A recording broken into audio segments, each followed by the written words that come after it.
Hello and welcome to Spyhards podcast. I'm Agent Scott. And I'm Cam the Provocateur, running across the hood of a car. You do it so well, and Cam, we've got ourselves a fugitive. We do, but we managed to track him down, actually. Yeah, he's actually here this week speaking to us. Cam, who do we have joining us on the show? Yes, we are joined by actor Tom Wood, who played the character Newman in not only U.S. Marshals, this week's movie, but also its predecessor, The Fugitive. So he has a lot of stories, I think, to share from working with Tommy Lee Jones and beyond. I'm very excited for this. Yeah, it's an interesting one because we didn't talk about The Fugitive. We're just talking about U.S. Marshals because that's the spy movie. But, you know, Tom Wood here has connected the two for us. He's got some stories, as Cam said. So I think without further ado, let's get to the interview.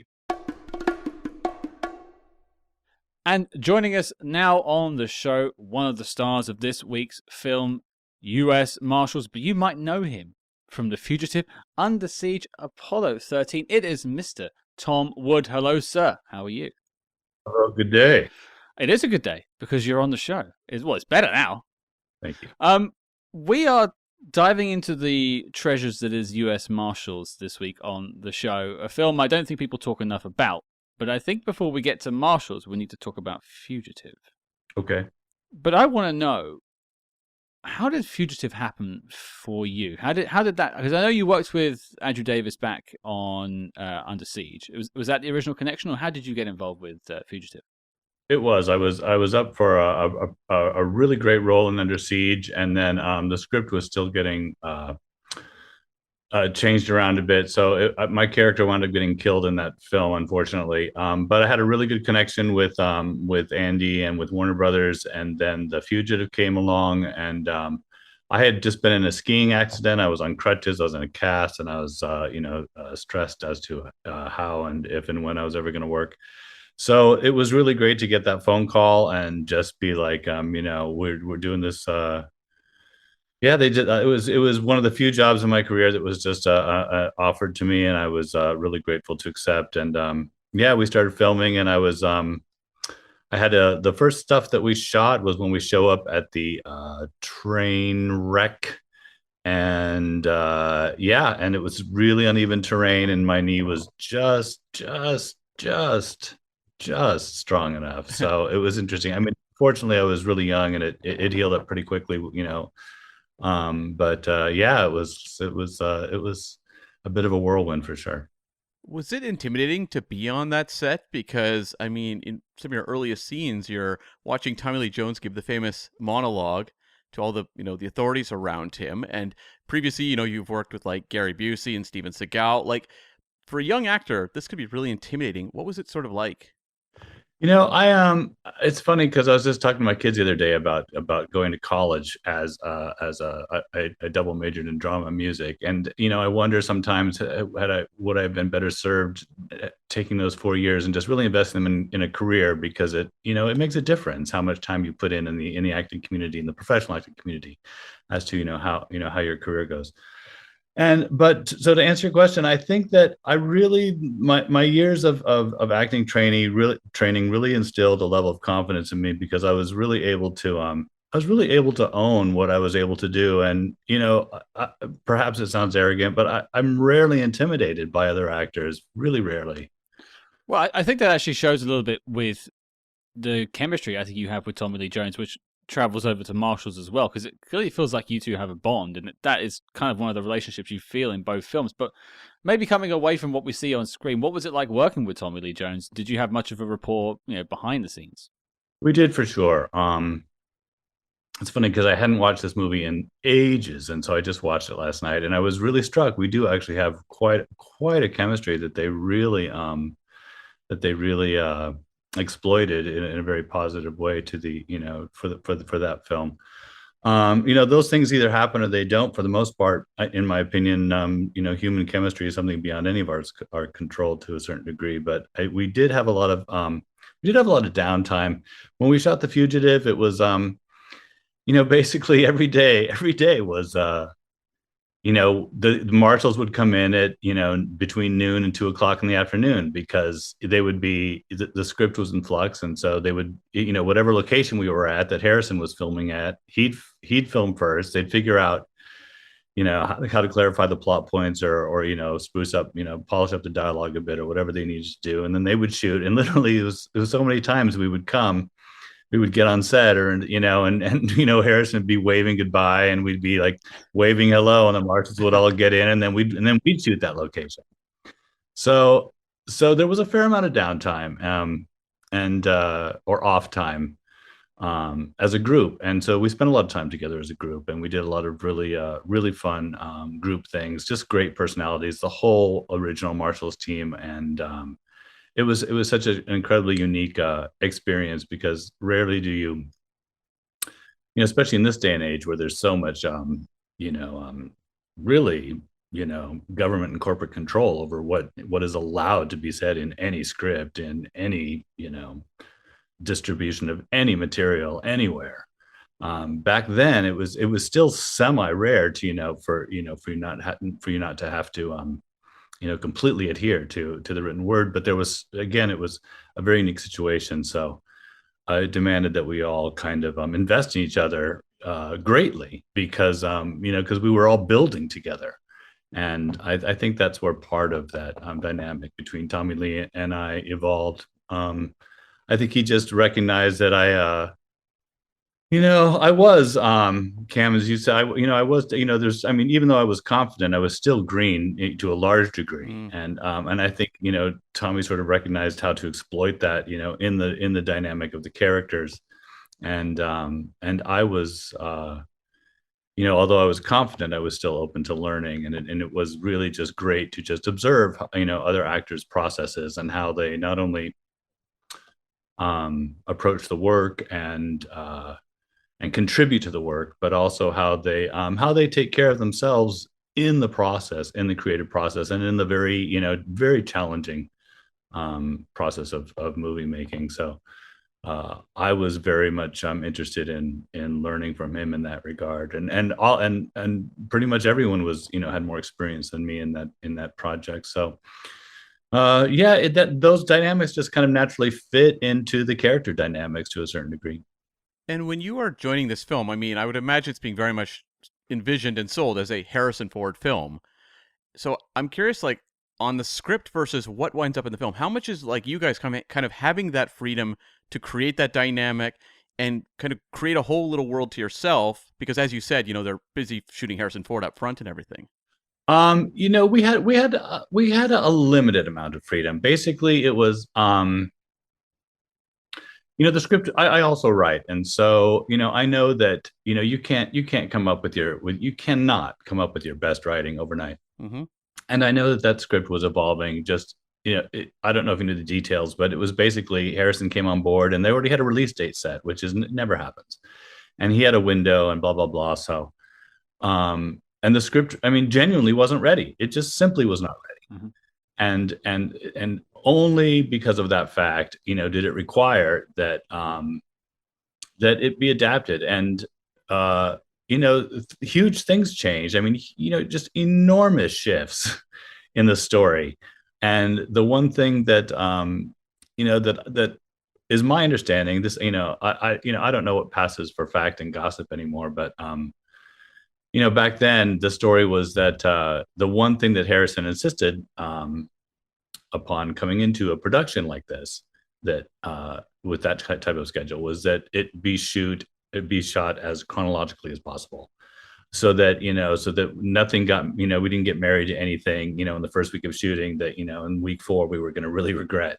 So that was one of, I think probably, and I don't know whether that was his power play or whether that was just a communal decision. I really don't know. I'm just telling you the story as I heard it. But to me, I think that is one of the most important ingredients for what allowed the Fugitive story and script to become what it did. So, there was love stories, put in and thrown out. There was, originally I think Tommy Lee was actually the bad guy in one of the earliest drafts, and because there was some medical mishap that he was seeking vengeance for against Kimball. And the arc of the change of the story itself was just so great. So So out of necessity, yeah, we were allowed a certain amount of freedom to create to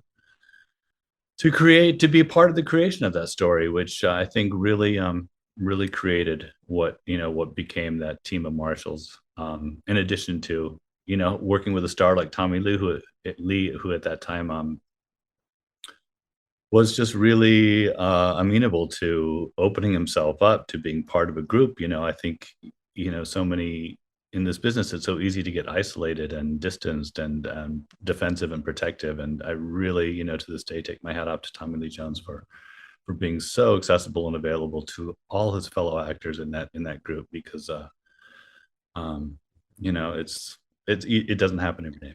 It's kind of nice in a way to hear from your perspective, because we had Andrew Davis on the show a couple of years ago now. It feels like a lifetime ago. So we've heard sort of from his perspective how they were sort of barreling through production because of just how they had the release date, like you said. From your side of things, you mentioned coming onto set and waving goodbye to Harrison.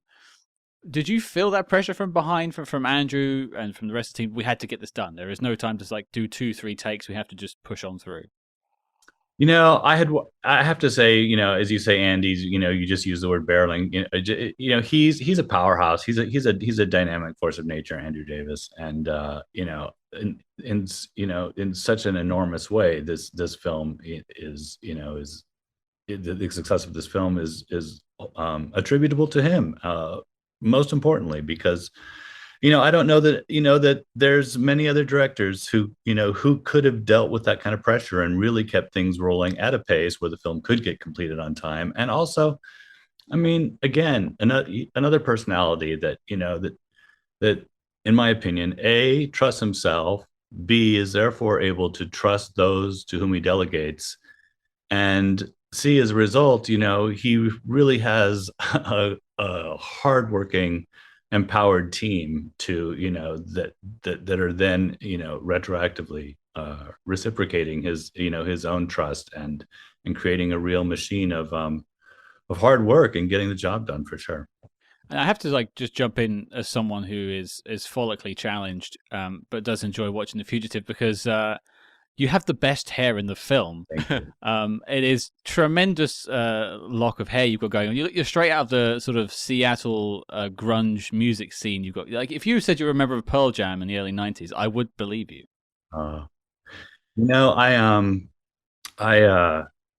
I had read a book. There was a really popular book at that time, a little earlier than that time, but it really resonated with me. And it was written by a poet named Robert Bly, and it was called Iron John.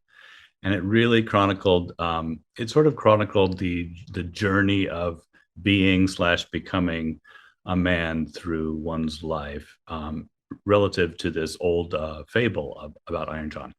And at one point in the Iron John story, Iron John is actually sort of like the force. I can't remember the character's name, who's the protagonist of the fable, but at one point he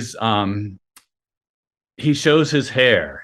There's a time, he shows there's a time in that progression of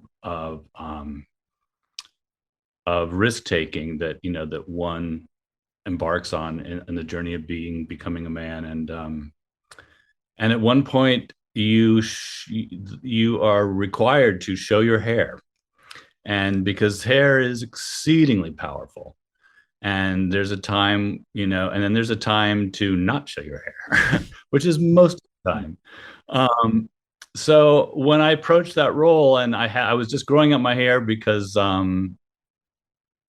I don't know. I'd seen some movie with some other actor, and sadly I don't remember his name. But I was like, but he had long hair, and I was like, that could work on me. I'm going to try that. So I was just growing up my hair, and again, I was injured, and so my hair had just been growing, and I just kind of went with it. In fact, when we started, I didn't quite have the length, and this I don't remember her name, just a brilliant hair person, and she was so lovely. She was like, she gave me these products, and she was like, Harrison wanted these, but then it turned out he didn't want them after all, so you can have them. I was like, oh, Harrison Ford's hair products. I thought it was amazing.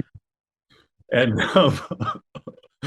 but so they basically they hairsprayed the crap out of my hair. I mean, that stuff was glued to my head in the back until it, as we kept filming, it got a bit longer. But I just decided to keep the hair because it just felt like that was the moment for that character and for myself to really, and and looking back, I saw the film recently. They did a celebratory screening up in Andy Davis's hometown of Santa Barbara, and I went up and participated, and we watched it on a beautiful at the Granada Theater. It was gorgeous, and there's not a lot of femininity in that story. There's Celia Ward, who is like, basically that's really all the femininity you need because she just brings it in bucket loads to that film. And Scotty Caldwell, our fellow marshal, I mean, she's a very lovely and very womanly woman, but she was playing, a tough cop in that. So it was interesting because I saw, I watched the film and I saw my hair and I just felt like, oh, it was just like, it was just bringing a touch of femininity to the into the overall, masculinity of the project as a whole. And I think that, when it got to the scene the where he tells me that he doesn't bargain, it just felt like a sort of natural, like yin yang, visual balance to what was going on in that scene. I don't know, just sometimes things work. And um I remember, because Harrison, he was in a position to review dailies early on when we first started filming, and my hair was fairly concealed. I wore my hat backward just to conceal the hair because again it was it was barely long enough. And I just remember I just heard through through the movie set grapevine that he was very surprised to be seeing a U.S. Marshal with long hair and a backward baseball cap. So it's funny how things develop. Well, it works because you're the young agent too, so it's sort of like it brings that kind of youth appeal, and also you're the most vulnerable character in some ways because you have the "I don't bargain" scene, but then also that pays off later in the second film. You also have the most vulnerable moment as well. So, yeah. And I was going to ask, and this applies to both The Fugitive and U.S. Marshals, just about the training you did for the role, because you have to come across as authentic in a lot of very high, intense situations. What did you do to prepare? It's funny because, we talked about, this last presidential campaign, you heard some candidates discuss, having, rifle range in their elementary school. And I did when I was in elementary school. It's like we had the rifle range club and we would go and shoot these 22 rifles and stuff. So I had some gun experience, but I knew it wasn't enough. One of the main things I did was I went to a shooting range and I just shot with a bunch of handguns. I got really comfortable with and familiar with handguns because I just felt like that was something really important if I was going to be, running around with them. And I knew that that's a good question. I can't, I was real.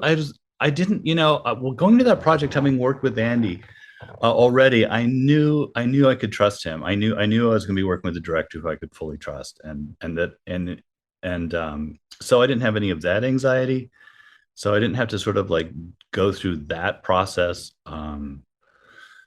So it was really, I think, just the hardest part always it's just working in a group of actors. I mean, I did another film a few years after that called Ulee's Gold, where I played Peter Fonda's son, and it's a very sort of Greek drama. And in a script like that, it's like you have your role. This is your role. No, if your role doesn't function, then none of the other roles function.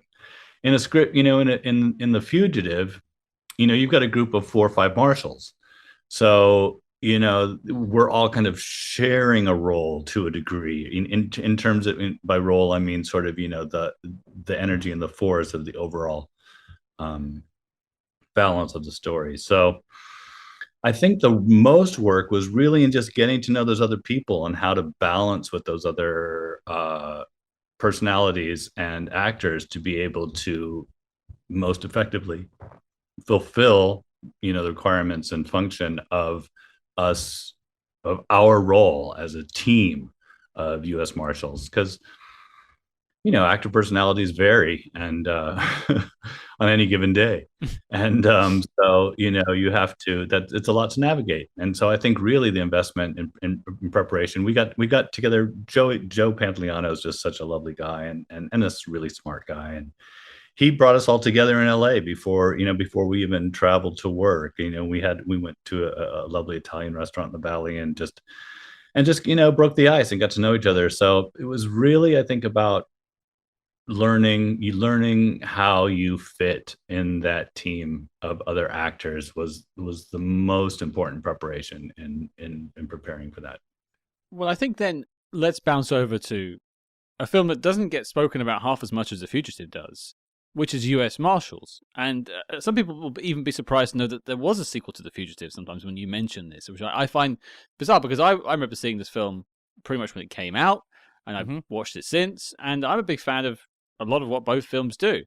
But for you, from your side of it, was there ever any discussion once The Fugitive came out about there being a sequel, or was it sort of a surprise a few years later? When did that discussion begin for a sequel? I think there were sort of like rumors and and ideas and talk about it for a fair amount of time, because I think it was almost 5 years between the two films. Yeah. And so on the one hand, it was a big maybe for a long time, and I think the big maybe part was because Harrison, blah blah blah. So then it turned into really a vehicle, and Tommy won the award for best supporting for Fugitive, and so it seemed fitting that the movie would then go toward in his direction. It's it's a rough question. It was learning that my character was gonna be killed in the sequel. It was a real mixed bag. I think that's probably what I had to process most in going into in making the transition from Fugitive to U.S. Marshals, because in the Fugitive you had like such, as I just discussed, this sort of like building of relationships and building of character identity, and it was done, and it was so organic and it was shared and it was unique. And I just felt that it just made me sad, made me extremely sad that work had to, sort of be killed. I'd already done two other roles where I'd been killed on screen, and I just I was so and also for me it was knowing that as many sequels do, that there's so much. I mean, there's a lot of really great original stuff, and when U.S. Marshals takes off and it gets away from its identity of being the sequel to The Fugitive, I think it's some just first rate amazing filmmaking and film quality cinema. I do think that it is a bit burdened at times by being the sequel to The Fugitive, and so I just and in that, my point is that just in that regard, I sort of knew that I wasn't going to be able to really I felt martyred. I felt like once again I was being martyred, and I was so done with playing a martyr. It's such a it's a really it's not a fun role. It's not fun to be martyred. We interrupt this program to bring you a special report. Red alert, Spyhards, we are shaking things up over on the Patreon page. That's right, we are launching an exclusive new show where we tackle the exploits of the small screen's greatest secret agents, like Jack Bauer, George Smiley, and beyond. And don't forget, every month you also get 2 Agents in the Field episodes where we decode the adventures of your favorite spy actors in their biggest non-spy movies. But Cam, tell the people what we have coming up next. Scott, it's time for some heist work. And who better to pair up with than Pierce Brosnan and Rene Russo in the 1999 Thomas Crown Affair remake. Now, some say this movie holds the crown for Brosnan's best performance of all time.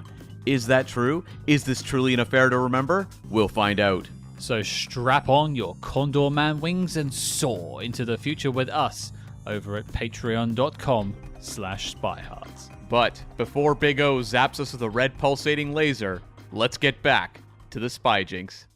It's interesting that the first thing when I bring up Marshals is the feeling that you went through in the process of learning about your fate of your character, because it's a big thing, and if there were sequels after that, you wouldn't have been part of them. But I think one thing that having that ending point for your character also lends to the film is you are, after Tommy Lee Jones, the most memorable U.S. Marshal of that team. You have a beginning, middle, and end to your story, in a sense. You actually got to see it through, whereas everyone else, including Harrison Ford, you don't know what happened to him afterwards. We know what happened to you. So you actually told a story. And I think, and also the relationship with you and Tom really grows leaps and bounds in the sequel. I think that's some tremendous work between the two of you. So much as that may have been the ending that it wouldn't have felt right at the time for you, I think it does wonderful things for the character in that specific film in U.S. Marshals. Yeah, I agree 100%. It's just, when you're at that point, I was 35, I think, when I shot U.S. Marshals, right around there. And I had still, I had been auditioning. I'd been working graveyard and auditioning, and I've been working graveyard to pay rent and auditioning, during the day for almost 20 years at that point. But, well, no, like 15 years, 15 solid years. Mm. And I really needed to get some support behind me from the industry to really help, become more of a product, more of a brand. Otherwise, I knew that I was going to have to continue to show up at the first read and then go through the callback. And that was part of, I think, what I was sort of disappointed about with US Marshals was that, here I was doing probably, what you described as a really, complete role and something that really, I think, brought a lot to that film. And it was, but ultimately, ultimately it was all in service of the film. And I was just sad that I could not, that I could not get the kind of support that that is needed to sort of get to that next level in the industry. Mm-hmm. Because I was really exhausted of being on the level that I was on, and I felt like I had done enough quality work at that point. Ulee's Gold, I think, had come out the summer before Marshals, Mm-hmm. and I think I've done like 11 or 12 films that have been out, and I think combined they've been nominated for 30 or more Academy Awards in one area. So, I mean, I think it's pretty obvious that I have an instinct for quality, and when all of that goes unvalued, it just gets to a point where it's and then there's just sort of like the natural cycles of life. I had met my wife right during the Fugitive, and then by the time I shot Marshals, we were married, and then shortly after Marshals, we started a family, and we wound up having 4 kids together. And I found that there was just so much more joy in life, raising kids and really being present as a parent. This is for me. I'm not saying this is a maxim for anyone else but me. Mm. But for me, it was really, really so much more fulfilling than going to an audition or in going through the callback process and hoping for this. And I was always really, really hard to cast because I'm really tall, and I'm also a really good actor. And so if someone, if there was a lead actor that was not as tall or not as good, or I was always going to be a threat, and I was always probably going to get blackballed, and it was always just a fluke. I mean, without Andrew Davis, I never would have even had the film career that I did. So I sort of reconciled myself to that reality, and I said, and also I'm over 6'2", and I had a real baby face, and it was just really hard to cast. I had like top casting directors just be like, Tom, we love you, everybody loves you, you're just really hard to fit into a cast. And so I thought, when I get older, I'll just be a better product. I'll be a more cohesive product. And so my youngest turned 16 this year, and I hooked up with a management company just a year ago. I've been pretty much out of the business for a long time, other than just writing and producing independently and making music. And so I have a big backlog of that kind of stuff. I'm talking about me instead of the movie here. So let's try to. This is your time. I'd rather you talk about what makes you happy and tick. And I do have questions about what you've been up to, and I want to get to that. But you're right. We'll do a couple more Marshals questions because I'm also aware of your time. There is a switch that's made here from Andrew Davis to Stuart Baird. A very different director, very different career leading up to that point. What was that transition like, and what was it like working for Stuart Baird? I like Stuart Baird. I have a lot of respect for him. I think that, I mean, he came from an editing background. And I think when you watch the plane and the crash sequences, I mean, I don't think those would have been as good without Stuart Baird on board in that production. I think that he was really lucky to have Tommy in a role who's, Tommy's able to really, he's able to take the lead where the lead needs to be taken. He's able to like fill in any gap. And I'm not saying that that Stuart Baird is a man of gaps. I'm just saying that it was a big production. It was one of his productions, and again there were some there were a lot of sort of innate challenges in trying to marry the realities of a sequel script into creating, an immediate, viable, dramatic, tension-filled story.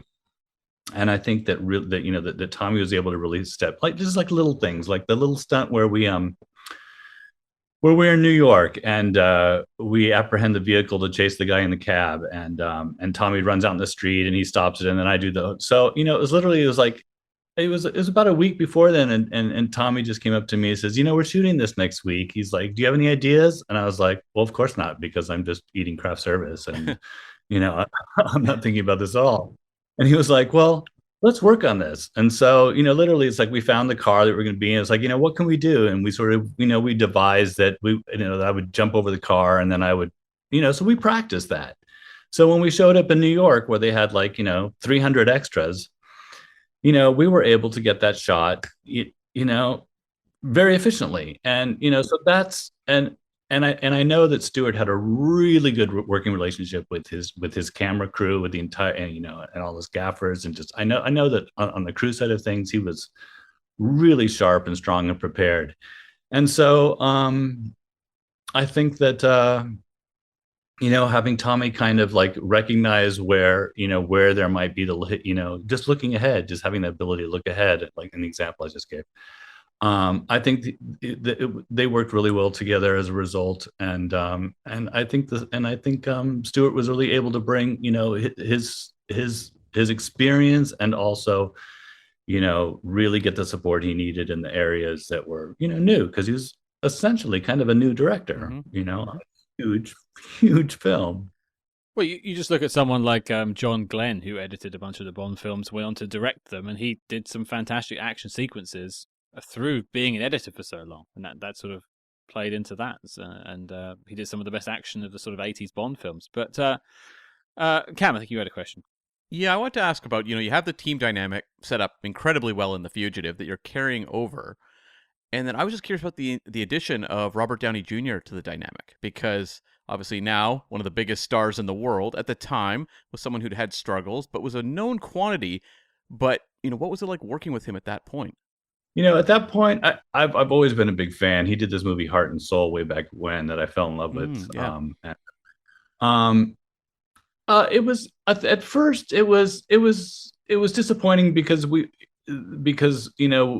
had been, we were the U.S. Marshals of The Fugitive, and this was, quote unquote, the sequel to The Fugitive. So it was surprising, yet it was kind of not surprising, because it's, it's Hollywood, and, there's just the economic realities and how the, concerns of Hollywood deal with those. And so for them to bring in, someone of name value like him onto the project made sense. And then, of course, him coming into the team of Marshals was an inherent conflict in the story itself. So that just seemed to just kind of like naturally fit. And I know that Tommy Lee and Robert had worked together before, I think on an Oliver Natural Born Killers. Yeah. Yes, they'd worked together before. So it was, once you got past the idea that what we had created in The Fugitive was not going to then sort of like be taken to the next level, but was just sort of going to be somewhat subordinated to this new Marshall dynamic. Then it became, it just became part of the story, and it was, but working with him, it was good. I would say that there in the script there was a lot that we shot that sort of it's interesting because there was this sort of developing storyline where I was becoming more and more doubtful that Newman instinctually felt a bit more doubtful of this guy, and so there were a few scenes where the conflict would kind of either erupt or simmer or just be present, and those well, I don't really know if I can tell the truth about how that went away, but it went away. So, I think I could read between those lines. Thank you, sir. and ultimately, probably for the good of the film, because it kept everything much more of a surprise when it all goes down, and it kept all that tension and energy inherent in the exchanges between Gerard and Royce's characters in the third act, which is where it needed to be.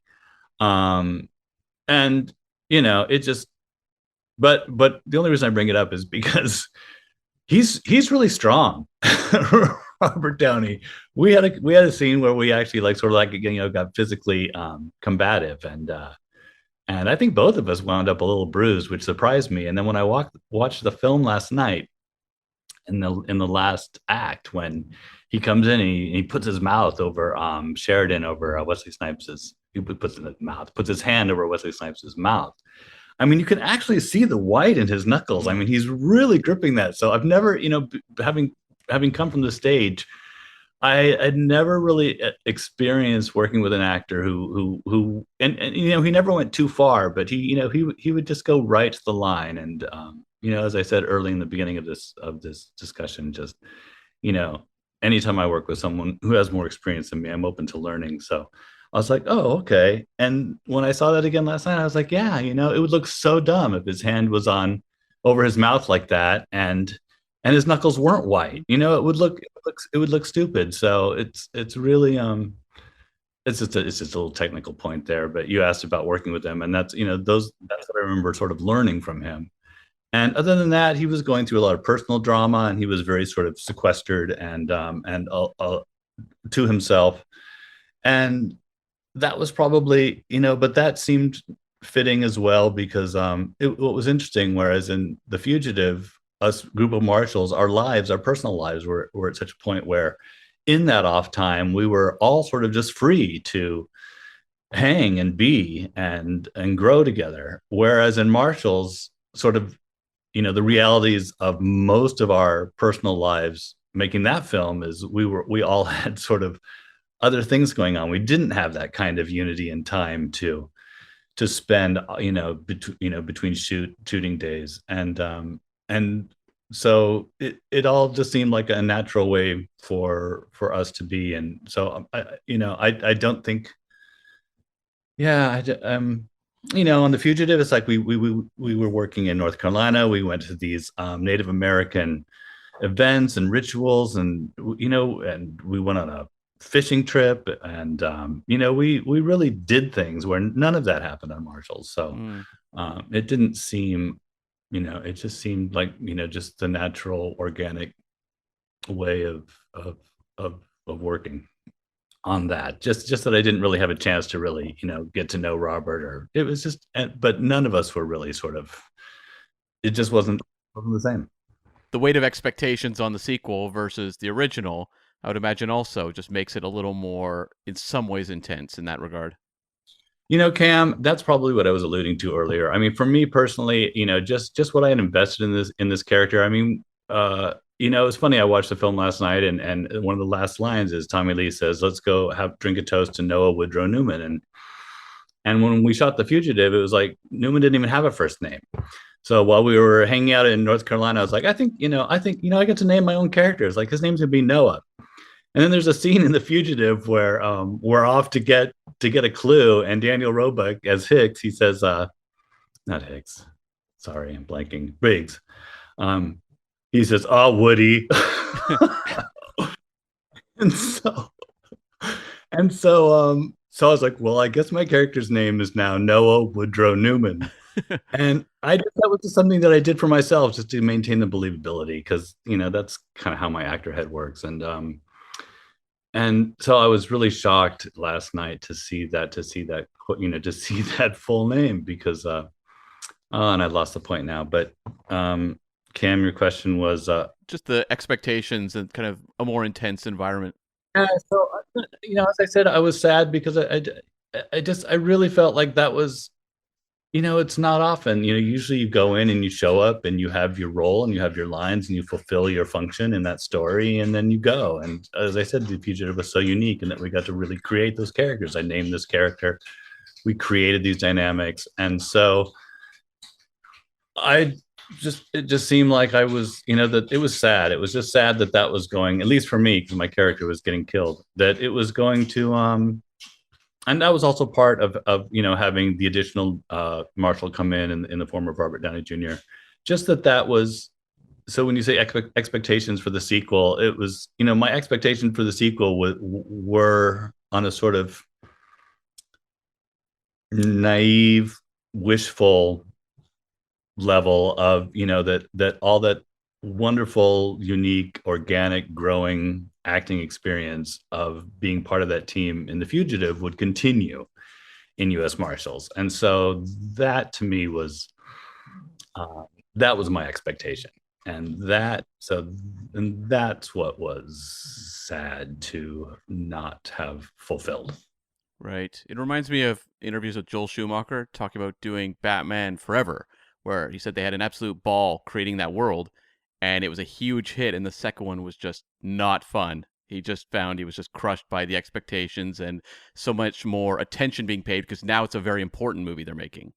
Yeah, it's, and also, it's, I get I mean, it's because honestly, I mean, when I read back through my journal, and you've probably seen, quips about this in the press, and you probably heard it from Andrew Davis about, a lot of people were really nervous about The Fugitive because of the way it was shot, and because of the, the mayhem, not the mayhem, but just, the constant change going on.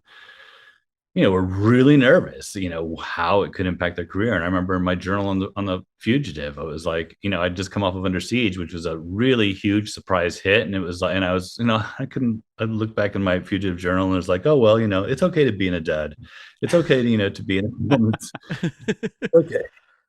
So, so I think because of that experience, when I got to Marshals, I had sort of like let go of having any sort of expectations, because I had learned that I was wrong, that there I was, like, putting myself through all of this, apprehensive, bullshit that was completely unnecessary. So I already knew that, I knew that there was going to be an audience for U.S. Marshals, and everybody, everybody's working hard and doing their best. And I knew that it was, the biggest challenge was just to, as I think I said earlier, just let it be, to really find a way for those really organic, cinematic, committed, fresh moments to live, as opposed to, the pressure, Cam, as you say, to recreate, what worked so well in The Fugitive, and you can see it. I saw it last night when I watched it. It's like you could see the sort of duplicate scenes, you could see the cutting and pasting, you could see where it was like, and sadly to me, those were the moments that hurt the film more than it helped, in my opinion, because when it wasn't trying to do that, it was doing amazing things. And when it was trying to, like, it's as if rather than trusting the moment of the current story, the powers that be are relying on the audience's established nostalgia and visceral connections to the power of what had already happened in the first movie. And so when you let go of the moment in order to ignite that old, connection, then the connection shifts. And it was very, very unique experience working on a sequel. I don't know that I'd ever want to work on a sequel again, quite honestly, because of that very thing. Unless it was a sequel that, just went off on a whole sort of like new set of rails. Yeah, makes sense. Not that there wasn't moments of brilliance in its own way. I mean, the sort of graveyard sequence I think is fantastic in the film, and you and Tom really get to try and take down Wesley Snipes and stuff. That's a great little shootout you guys have there, and a lot of running around for you and Tommy Lee. Yeah, for sure. And again, just to be clear, I'm talking about very specific moments. Like, like they send me off and there's the hotel clerk and I ask about yada yada. And then it's literally a repeat of the scene where I'm in the hospital with Fugitive. And they're short bits. And that's just for me. And you see it in a few other places. It's just, I just needed to recognize that. I just needed to analyze, obviously, just exactly what was going on, because it was like, why is this taking me out instead of like pulling me in further? Sure. That's all I'm and and so ultimately, if I ever were to do a sequel again, I would be like, okay, well, this is a red flag. So this is where you have to really pay attention. That's really all I'm saying. But yeah, there's great sequences in The Fugitive. I think that once it's sort of like in Act One, it has it's a little overloaded with some of those moments I was just mentioning to sort of make those connections to the audience as like, yes, this is the sequel to The Fugitive. But then I think it's one of the best Act Twos in an action film, in many action films. It's got a great second act, which is, in my opinion, where most action films fall apart. And then the third act is contains the cemetery scene. Well, no, that's really that's late Act Two.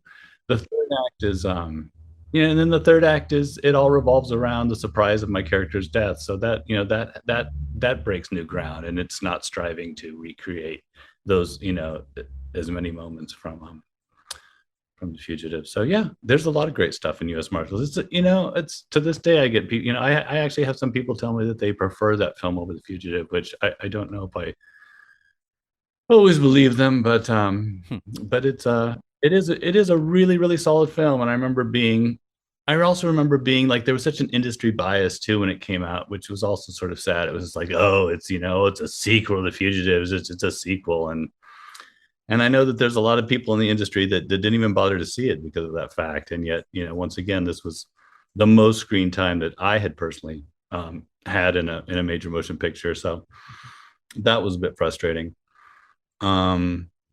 Because yeah, in many ways, it's a really, really good movie. It's so much better than so many action pictures. That of that time and since, in my opinion. Yeah, well, it's a kind of sequel too that maybe at the time people turned on, but now you go, boy, they actually did some actual original things with the sequel there, versus just trying to replicate it, And we've covered things like the Taken films and things like that, which really they just try to repeat the same film. Whereas like this one, by shifting the focus to Tommy Lee Jones, they're trying different things, and they didn't call it The Fugitive, U.S. Marshals. They went straight with U.S. Marshals, almost a rebranding, too.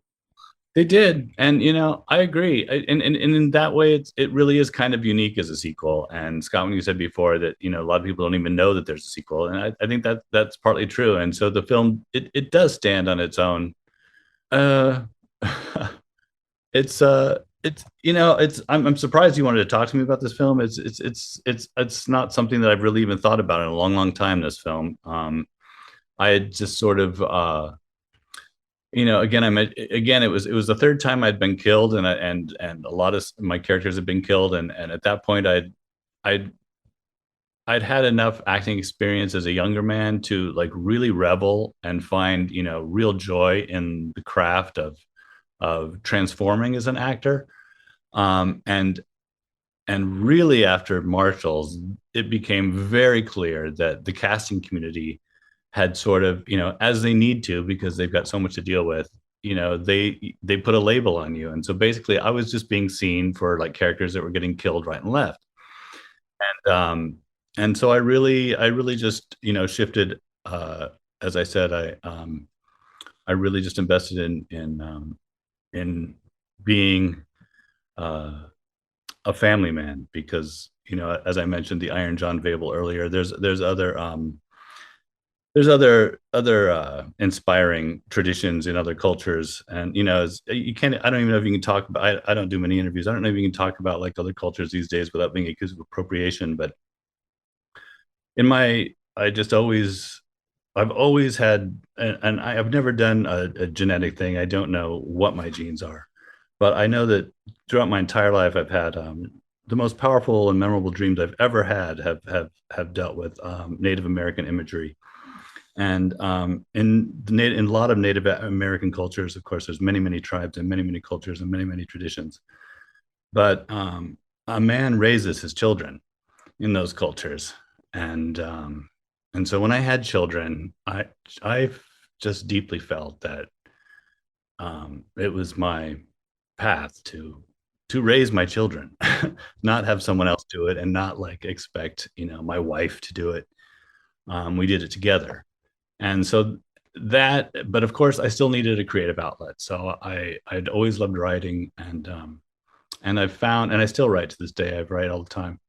And I've found that in writing, I can transform. In writing, as I write the characters, I can live those characters, and I can achieve what I know I'm able to achieve as an actor, and I can do it through writing. And I've been doing that for a really long time now. I am sort of interested now in, it gets to a point where if you do recognize that you've been given certain gifts, that it's, just as I felt that it was my duty to raise my children, I also feel it's my duty to give my gifts. And I'm at a point now of maturity where I really understand the value of my gifts. Something that was maybe wounded in the past, but I know what the value of my gifts are, and I feel that it's my duty to share them and to give them, and not let anything at all get in the way of that. And as I said, my youngest is 16 going on 17, and they're just they don't need me the way they did in the past. And it's better for me actually to let them take their own reins. So I'm really excited about the future, and I'm really curious to see how the universe allows me to share the gifts that I've always possessed, but are now at a point that are really ripened and wizened and valued by me, the giver. So anyway, that's where I'm at. Well, I actually was going to sort of take us into a question similar to that, but I want to address something you mentioned before to answer a question you sort of proposed, which is you were sort of surprised that we asked to talk about U.S. Marshals. And that's because the book on The Fugitive, for many people, has been written. Like, the stories behind the scenes have been told by a lot of people. And we like to do interviews with people who have worked on films outside of the ones that are always in popular discussion a lot of the time. And this is a spy movie. We focus on spy movies. This is what we do. So that was the sort of aim for U.S. Marshals. And you were there in the trenches with the team, with the Marshals, with Stuart Baird. And this story has not been told. And so I'm thrilled that we've had this time to talk to you and hear a few things about how Marshals was for you. It doesn't sound like it had its moments either way. It wasn't the same as Fugitive, but nothing is ever the same. What I want to know from you now, you talk about sort of the next stage you're moving on to, and you maybe taking steps back into the film world or the TV world or the acting world. I was going to ask, what have you been up to? But what I want to actually ask is, what do you want to be up to next? That's a great question. I have I have some original writing that I've done. I've got a play that I think I'm going to, one way or another, and I've actually just met somebody who hopefully is going to be the person that I think they are in terms of partnership. And I'm sorry, it's a brilliant play. It's fucking brilliant. It's I've become a really good writer in the last 25 years. And this play is one that just came to me. It's a story that insisted that I write it. Unfortunately, it has 12 characters, and nobody wants to produce a 12-character play on stage because it's too expensive. And I think we're gonna make this movie because the whole thing takes place. It all takes place in purgatory, which I've dramatized as a tunnel of light, sort of broken down into its prismatic colors. So action takes place in various colors, spaces of color. And the whole thing can be shot on a green screen stage, and I can play all the roles. I can play all the roles, Right. and use AI, and we can do a project where that's really going to use like like Runway and these other types of AI protocols that are coming out, and so it's actually something that could be made as a film extremely economically. And I think the film industry is, and I hope it is. I mean, everybody's talking about the death of the industry, especially here in Los Angeles, and just how bleak it is. And it's true, it is quite bleak. But there's still a wealth of artists here, and there's this new there's a there's a shift going. There's a sea change. There's a true sea change going, which I saw you shaking your head earlier when I was mentioning kind of like the control and censorship that happens in all of media nowadays. And I think that that sea is going to change because people like you doing these podcasts that are outside that realm of censorship, number one. Number two, I think that artists are going to band together, and we're going to do the work, whether we get paid or not. And then we're going to take that work and we're going to sell it, and then we're going to get paid. And I think that that's going to happen more and more and more and more and more. And I think that we're finally going to get back. Honest, I haven't missed being out of the film game for all this time. When I found out the strike that Bryan Cranston and Aaron Paul don't get paid residuals for Breaking Bad because it was produced as because it's aired on streaming. Yeah. When I hear that kind of crap, and when I see, how film scripts are, not only put through like American censors, but Chinese censors and other countries that are art, that are cultural export art form, and then now everyone's bemoaning that. Don't even get me started. But I'm very optimistic since you asked about the future, because I really think that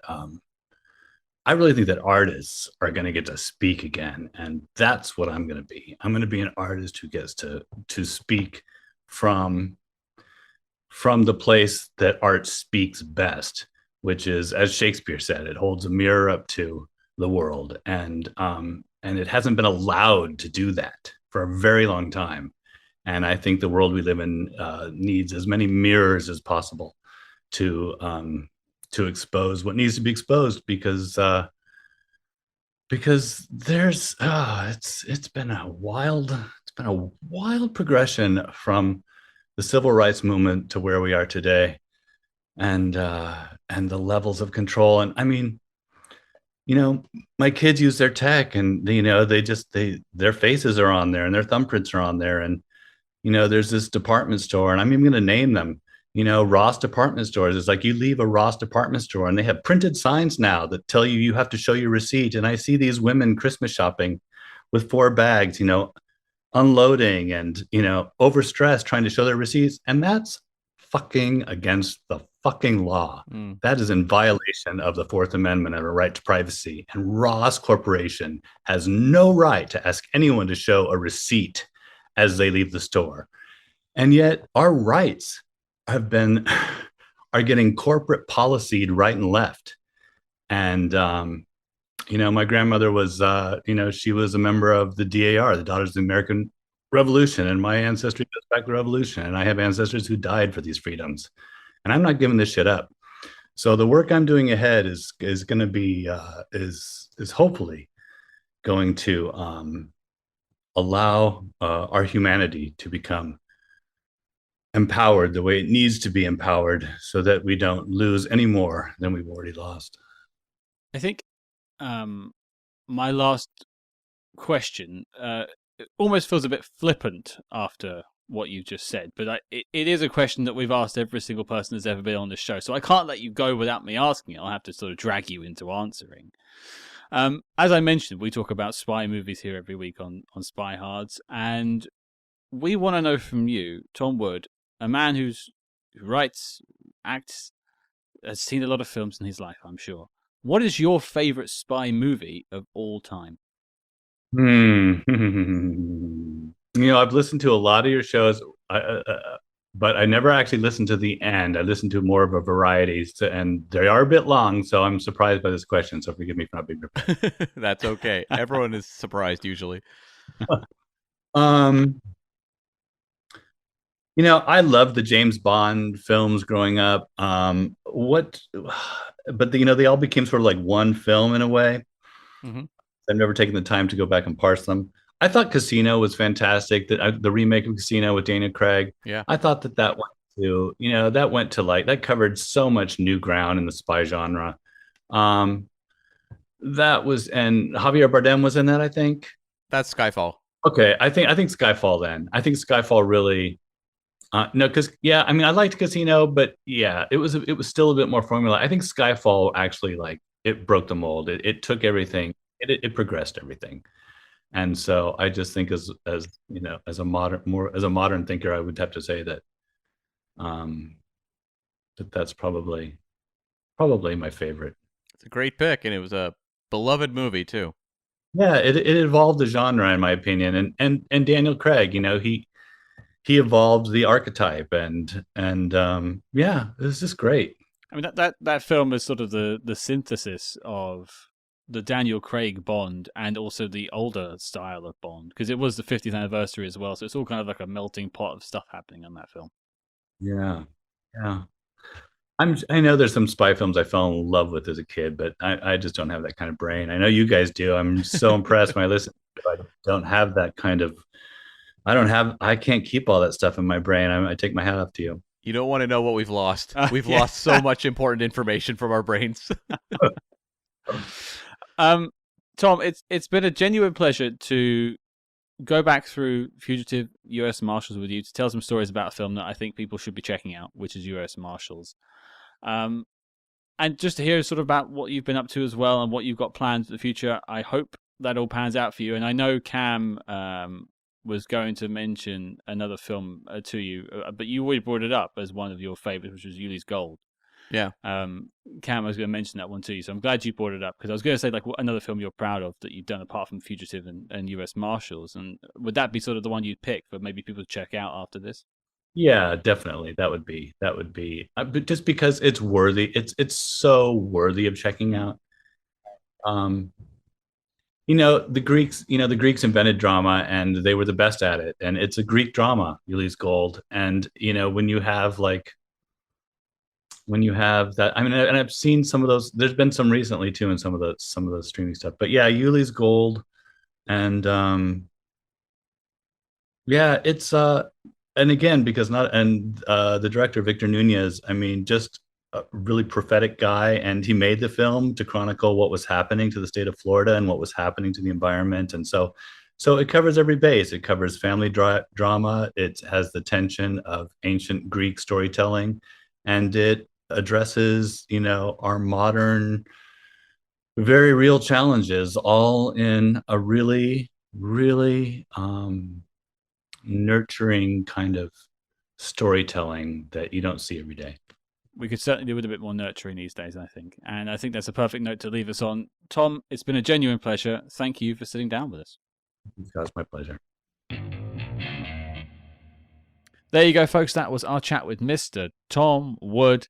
As always, I'd like to thank Tom for taking the time to speak with us, being so candid about his experiences on both films.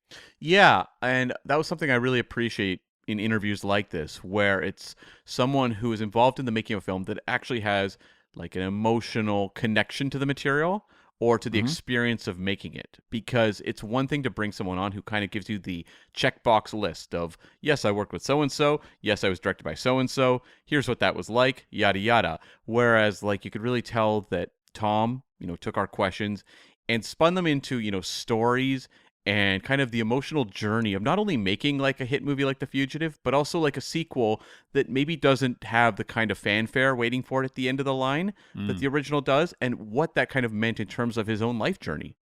Yeah, and clearly U.S. Marshals acted as a bit of a turning point. Yeah, for Tom. He had some young kids at that point. He was about to have kids and made choices and went a different direction with his life. And interesting that sort of U.S. Marshals fell around that time. But I think going back to Fugitive a little bit, because we spoke about, he'd done some films before that. He worked for Andrew Davis, previous guest on Spyhards. Now I think we've had two. It's just our second Under Siege interview, I guess, as well. I think so. Yeah. There might be one I'm missing that like someone else was in that film I'm forgetting about. But yeah, obviously there's the Andrew Davis connection there, and sort of that's what got his foot in the door for Fugitive. But talking about sort of the inexperience in a way, although he had plenty of experience in film and acting, but like coming into this big, massive production that was literally barreling forward is the word I used anyway. A lot of pressure for a young actor, and I think he did a very good job with it. And just sort of hearing his stories about sort of navigating those waters. Yeah, and he talks about how he really didn't feel intimidated, and there was like a confidence, I think, that comes across in that performance, which is interesting because I think like it's notable when you watch The Fugitive, he feels like the more vulnerable character. He's the one who's new to the team, and that comes across, but it feels like organic to the character. It doesn't feel like a nervous actor. Whereas like when you get to the second movie, the movie we actually covered on the podcast and reviewed, he feels so much more confident as an agent, even in like the scenes where he's not, speaking. It's just him in action, chasing after Wesley Snipes, what have you. But it definitely feels like an agent who has been working with Tommy Lee Jones for 5 years and has gained, that maturity to probably make him a much better agent. Yeah, and it is interesting sort of seeing that into U.S. Marshals. But going back a little bit to The Fugitive, I think one of the things that was useful for Tom and for the team of Fugitive and that fed into Marshals is the fact that they had so much time together, especially making Fugitive, to bring that team of actors together who played the Marshals in the film. And I think that time they spent together, he mentioned Joe Pantoliano took them off to Los Angeles to spend some time together before they started filming as well, so they could, build that rapport.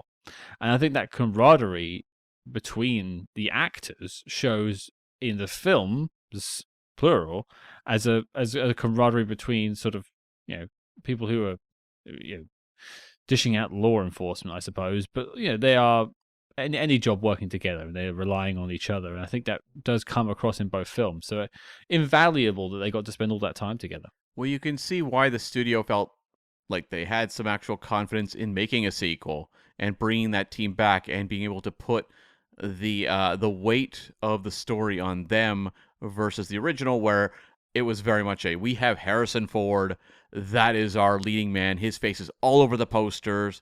The audience is going to identify throughout the entire film, really, with Harrison Ford. And you can see why, when it came to a sequel, that they didn't necessarily say, okay, get us Denzel Washington, get us Michael Douglas, get us another movie star who can lead this thing and take all the screen time, or, the majority of the screen time to themselves. They really were confident in saying, okay, give it to Tommy Lee Jones and his team. Yeah, because they I think, we're not reviewing The Fugitive here.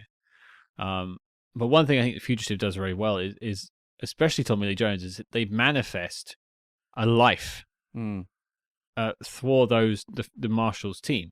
Like they could have easily been wallpaper. Yeah. Like or pencil or paper thin is probably the analogy I'm looking for, compared to your lead, who you're meant to be watching, which is Harrison Ford. But Tommy Lee Jones, Tom Wood, and the rest of the team imbue those characters with a life that makes you interested in them, and they aren't just the villain. They are doing their job as trying to track down a fugitive. And in doing so, they have manifested this sequel that we're talking about. And I think it's credit to everyone who worked on The Fugitive, including Andrew Davis, for allowing that to happen, be that by sheer acting prowess or by just the matter of them having to spend a lot of downtime waiting for Harrison Ford to finish his shots, which is an interesting thing to think about, like Harrison Ford in the morning and Tommy Lee Jones in the afternoon. That sounds like a nice day out.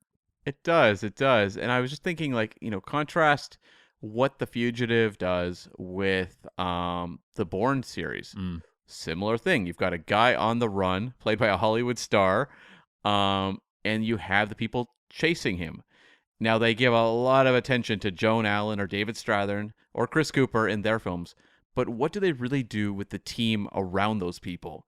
Yes, you've got Julia Stiles showing up, and she's given him, a few little things to do. But beyond that, they don't do a lot to give each of the team members who are crucial in the pursuit just a little personality beat or something to make them stand out to us. I couldn't tell you about any of the other team members working under Joan Allen or David Strathairn beyond Julia Stiles. There's one guy I know the face, but I can't remember. I think he's killed by Brian Cox. That's all I remember. Right. So, like, it's not memorable. Whereas I really think the Fugitive and U.S. Marshals did a lot to give each of that team, like, a distinct, if not fully fleshed out personality, a distinct persona that communicates to the audience. Like an archetype, you can be like, oh, okay, there's the rookie. Yeah. There's the Joker. Yada, yada, yada. Yeah. And I think transitioning over our discussion just briefly to U.S. Marshals, I mean, you heard Tom say, you don't need me to repeat it, but it was quite clear that there was discussions for a long time about there being a sequel, but when he heard the news that his character wasn't going to make it to the end, took it quite, I would say, personally. Mm-hmm. I hope I'm not putting words in his mouth. I think you all heard the tape just then. It was clear it had an effect on him. It's not the outcome he wanted for the character, and it's a shame he felt that way. I can totally understand why he would, but I still stick by what I said, is that at least in a way it wasn't like he was sort of unceremoniously just outed from the film in like the first 20 minutes for a cheap thrill. No. His character is given a semi-arc more or less throughout the film, running concurrently with the main story, and his death is used to ultimately reveal the final plot twist. I think it's also that if you're an actor, you live with that character. And so he's seen the arc of the character and lived it in The Fugitive. And then it's several years. It's 5 years before they get around to a sequel. And so kind of, I'm sure at times in the back of his head, it's bouncing around. Like, where would that character go? What would that character be doing? And then you find out there's going to be a sequel. And then that brain gets a little more active as to what that agent could be doing and how you'd like to see that character evolve. And if you are powerful, if you're number one on the call sheet, Tommy Lee Jones, he can somewhat dictate where that character might be going. But, a supporting actor like Tom Wood isn't necessarily afforded those luxuries. And so then you find out, oh, I'm shot down, by Robert Downey Jr. That's not where I saw this character going. Like I had in my mind had kind of mapped out where I felt organically this character should go. This doesn't feel right. Mm-hmm. And so even if it's executed brilliantly, it could still be frustrating. I mean, I look at, and it's a polarizing movie, but Mark Hamill's disagreements over The Last Jedi. Mm-hmm.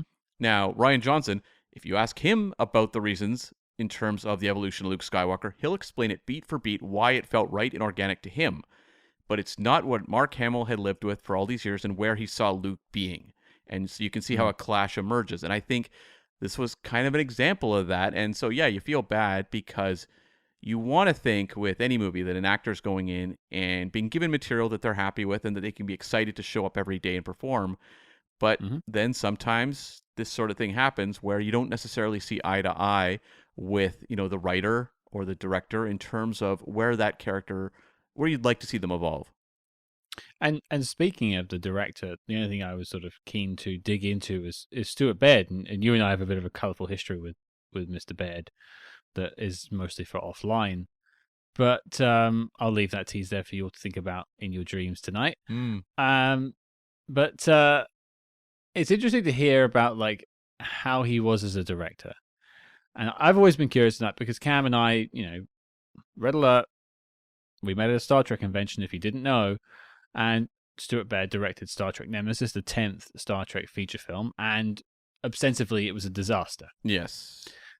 The cast and crew did not like him or his approach to Star Trek filmmaking. I'll leave it at Star Trek filmmaking, not filmmaking. And the box office for the film was also a disaster. And so this was U.S. Marshals, Nemesis, and I think there's one other film are basically his only directorial efforts. I'm forgetting the third one here. Maybe there's a fourth, but no, it was Executive Decision with Kurt Russell, which is actually a very efficient thriller. Okay, I haven't seen it, so I can't comment on that. But I was curious to hear what their experience was from U.S. Marshals, and it seems like, he knows how to do his action. I mean, we talked about it on the episode, but the plane sequence is great. Mm-hmm. A really well done, thrilling sequence there. So clearly his editing skills have come in handy. I mentioned John Glenn in the interview for a reason. Same skill set there. You know how to put an action sequence together. But then there was that little bit of information he shared with us about sort of Tommy Lee Jones, a little bit imparting wisdom, let's say, and taking some control. And not in a way to infer that Stuart Bed was out of control of the set, but more like he was being a helping hand to make sure that everyone arrived at a destination at the end. Right, yeah. And so that was interesting to hear. That, you know, I hadn't heard that side of things about Mr. Bed's directorial efforts on the film. And I was very glad to hear that Tommy Lee Jones stepped up, because also Tommy Lee Jones, don't forget, is a man who has a reputation for being curmudgeonly. But it feels like, from what I'm hearing from, or what we heard from Tom just now, is that Tommy Lee Jones was very passionate about this film, enough to want to help to get it done. Not only passionate about this film, but also passionate about the first film, and affording a lot of time to make the actors comfortable and to build that dynamic that's so invaluable. So, yeah, that's always interesting to hear, because I feel like Tommy Lee Jones, even though there's so many interviews with him over the years, he is somewhat enigmatic. And so any chance I can get to hear stories just about the experience of working with him, the same way we really enjoy hearing stories from people who've worked with Tom Cruise. Or Clint Eastwood.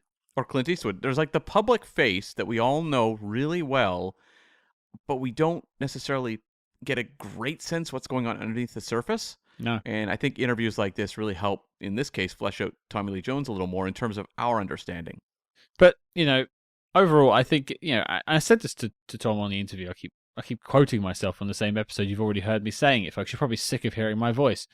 We do these interviews, a lot of the ones we pick to reach out to. We don't just send everyone an email for every film we're talking about. We're quite selective in who we reach out to, and you know, the story of Fugitive has been mostly told. Even in the Andrew Davis interview, we didn't get him on to talk about The Fugitive. We got him on to talk about The Package. Yeah. But of course, we brought up The Fugitive at some point, because it was sort of a connected film. Tommy Lee Jones worked on both of those. And so it was invaluable for us, and I hope for you at home, or wherever you are listening right now, at the gym or anywhere, hopefully in comfort, though, not at the gym lifting weights. Hopefully you're, like, you know, laying out flat, someone feeding you grapes and fanning you whilst listening to Spyhards. That is the best way of listening to it.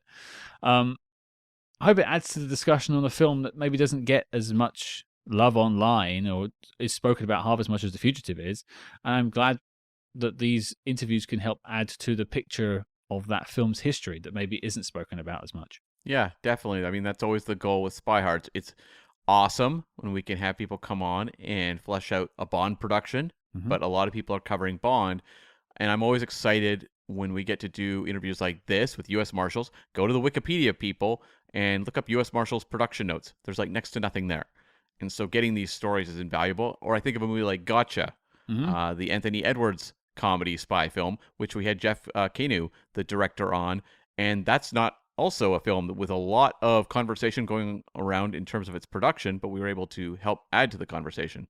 And also, you know, we just had our chat with Phil Alden Robinson a couple of weeks ago talking about Sneakers, which is a film that's, you know, he's done interviews about. There is some history there, but The Sum of All Fears, the fourth Jack Ryan film, we spent about 40 minutes talking about that as well. And that does not have a lot of information online. It's not held up against like Red October or the Harrison Ford films. People often throw it as like the fourth best of the Jack Ryan films. And there's stories in there that I'd never heard of, and I'm sure will be added to the Wikipedia page in time. So this is it. Our mission, in a way, is filling in those gaps in spy movie history. That's part of what the SpyMaster interview is. So bringing it all home, I hope you've had a good time listening to it. We certainly had a good time recording this interview. And again, Tom, we're glad you could spend the time with us. Thank you for your time. But speaking of time, Cam, what are we talking about next time on the show? Well, we kind of set it up almost accidentally, where we talked about Star Trek a couple minutes ago. Well, we are going to tackle our first ever Star Trek movie on Spyhards. We are going to look at the brand new Paramount Plus motion picture Star Trek Section 31, starring Michelle Yeoh. Now, you may have heard we're covering a Star Trek film there and been like, this is a spy movie show. What are you doing? Don't worry. Section 31 is actually a spy film. It is, yes. And this is not one of our, like, Men in Black 3 is a spy film in air quotes. This is actually pitched as Star Trek meets Mission Impossible. And we haven't seen it yet at time of recording this sort of cut-in dialogue sequence. A little behind the magic there. So Cam and I are very curious to see how they marry those two worlds together. Yeah, I think it's going to be fascinating. And you know what? No matter what, we'll have a ton of fun talking about it. So, and there may be some other surprises coming with that one as well. Yeah, take a look at the cast list, folks. We'll see what we can do. I'll leave it there. But your mission, folks, should you choose to accept it, is to go boldly with us to Star Trek Section 31. We're taking a look at the new Paramount Plus streaming film. I was about to call it a streaming feature film, but I guess it's not if it's not shown in theaters, right? No, streaming movie. Yeah. Streaming movie. It's got Michelle Yeoh in it, so hey. There you go. You never know what could happen. That's right. Academy Award-winning actress Michelle Yeoh. It can't be all bad. So join us next week as we take a look at that. We might have some surprises in store for you too. Thank you all for joining us this week as we catalogued and chronicled the story of 1998's U.S. Marshals. We had a great time reviewing that earlier this week. And, of course, a great time talking to Tom Wood today. We hope you've had a good time with it too. And if you want to help get more of this, more Spy Jinx, come and join us over on Patreon. Patreon.com/Spyhards. We have some really, reasonably priced entry points there to come and join us. And really all it's doing is help us pay to keep the show on the air for free every week. If you have the spare change in your pocket, you can just stay for a month. You can stay as long as you'd like. Over 100 bonus episodes available for you if you sign up. And of course, you'll be helping to fund the main show, which will remain free every week, every Tuesday. That's right.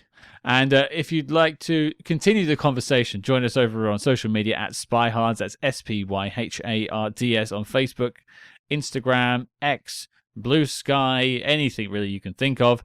But until next week, folks, you'll find Cam and I at the nearest watering hole raising a glass of milk to Noah Woodrow Newman.